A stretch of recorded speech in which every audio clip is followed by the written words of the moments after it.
Hey guys, this is Lauren from My Something Beautiful Life, and today I wanted to show you a little bit more about my garden planner.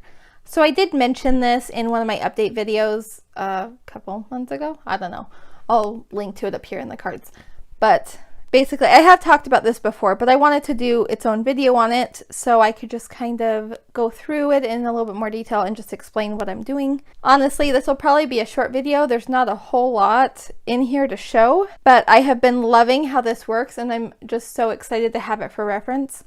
And I still think it's a great idea. So if you are somebody who likes to garden, then I highly recommend starting something like this. If you just keep track of notes and things that you learned throughout the year, then you will just continually have a better and better garden. I'm sure of that, because I know I have gotten better just by learning things about my plants and just watching and observing what they do. Already I have learned so much about what I want to change for next year, and this year is already bigger than other years that we've done. So I'm just really excited. I love the idea of this, and so if this is something that interests you, I highly recommend it because it's so awesome. So what I'm using here, this is a monthly planner from Erin Condren. This is actually an old one. You can see here it says 2020, 2021, because honestly, it doesn't matter what year you do it in. But as of today, you can actually buy them in all of the new pretty designs. So I will link to those below in case you're interested in picking one up. The monthly planners in general are also a little bit less expensive than the normal life planners. They don't have as many of the bells and whistles that the life planners come with, but they are still like the same great quality. They have the same laminated covers that are interchangeable, so you can switch them out.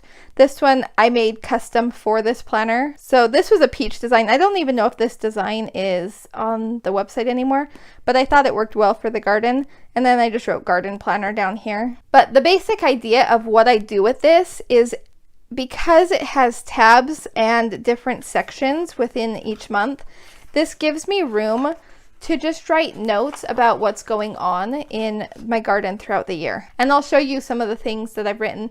I don't make it pretty at all. Like, it's not for Instagram pictures. It's just totally for reference. And it's just been working really well. I've already loved that I can go back and see when I planted things, because then I'm realizing how long it's taking for things to sprout this year. Let me know if you have planted seeds, are they taking like a super long time to sprout this year? I don't know what it is. It's like everything I plant, like 2 years ago, if I planted zucchini, it sprouted in like 3 or 4 days. Now it's taking like 2 weeks.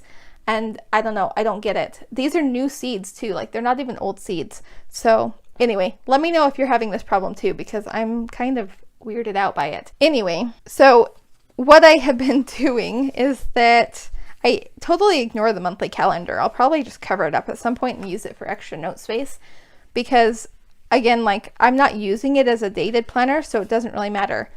I just like that it has the tabs for each month, so each month has its own section, so I can go back and reference things chronologically. So here's where I started using it this year, and actually I even had some, no, not in this one. Maybe it's the other in April. I had some notes from last year in April too. So this is what I recorded for March, just some of the notes that I took, and so I have just March 2022 up here. I know what year it is, I promise. And I would date things as it happened, which honestly, I haven't been keeping up with the date things, and I probably should, because that was really helpful. Here's my March notes, and then I have nothing. So I have room next year to just go back and keep writing things. And I just hope to keep learning and just get better at this, because I really love gardening. It's so much fun to see all the produce that you can grow. All right, so then here's April again. At some point I want to use this page as kind of a monthly overview, like, hey, this is what you should plant this month. This is what should be happening, kind of things that I could expect or work on for that month. But I haven't done it yet. Honestly, I think I just need to learn more before I will actually know what needs to go here. And then here's my page for April. So here I have last year. I wrote that the strawberries were starting to turn red in April, and then just took some more notes. So I mean, it's pretty simple. It's pretty self-explanatory. There's not a whole lot to say. Here I have some random post-it notes, and then here's my notes for May, and then I've started my notes for June too. That's basically it for what I'm putting within the monthly tabs.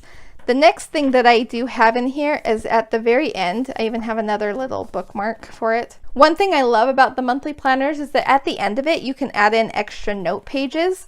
And so that's what I've done with this one. And so I'm using these pages more for reference that doesn't need to be tied to a specific month. So for instance, this represents an area of our yard that we have where we're planting a lot of fruit trees. So I've mapped out the different spaces where the trees either are or will be. And here I'm going to list what is in each section. This desperately needs to be updated because all of our trees except for 2 have been planted now. Now, not all of these spaces are filled in. We're still waiting for some other trees that we can get. Orange trees are really hard to find in California right now because of some disease that's going through the orange trees. Well, all of the citrus apparently. So not all of these spaces are filled in, but all of the trees that we currently have are planted except for 2 of them. So I do need to go through and update this, but this is just kind of a chart so we can see what is where. And then after that, what I have done is made different pages for the different types of plants that I like to grow. And you'll see that some of them are filled in and some of them aren't. Basically, I like to watch a lot of YouTube videos and look up websites on what to do for specific plants so that I can make sure that I'm taking care of them the best I can. And so I have dedicated an entire page to all of these plants so that I just have a place where I can go to see what each plant needs. If I'm just wondering the different things that I've already learned about them, this just gives me a space to go ahead and remember those things basically. And then here you can see I even put in the trees that we have, and I've done nothing for any of those ones. So this is definitely a work in progress, but I'm really excited with how it's turning out, and it's already been such a great resource. So I really love this. Also in the back, I do have a pocket back here and some stickers that I've just been using to make the titles. See, it's pretty basic. There's not a lot in here.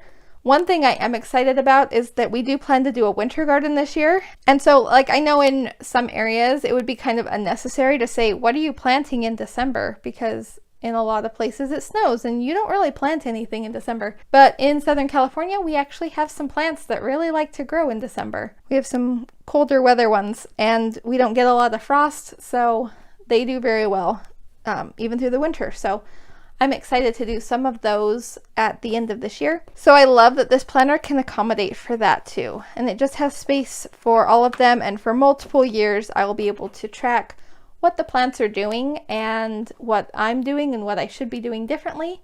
And so I've just been really enjoying this. I hope this was helpful to you. Definitely let me know in the comments if you like to garden also, and what types of things you like to grow. Do you do houseplants? Do you do fruits and vegetables and trees or flowers? Let me know what you like to grow. Anyway, thank you guys so much for watching. I hope that you have a wonderful day, and I will talk to you later. Bye-bye.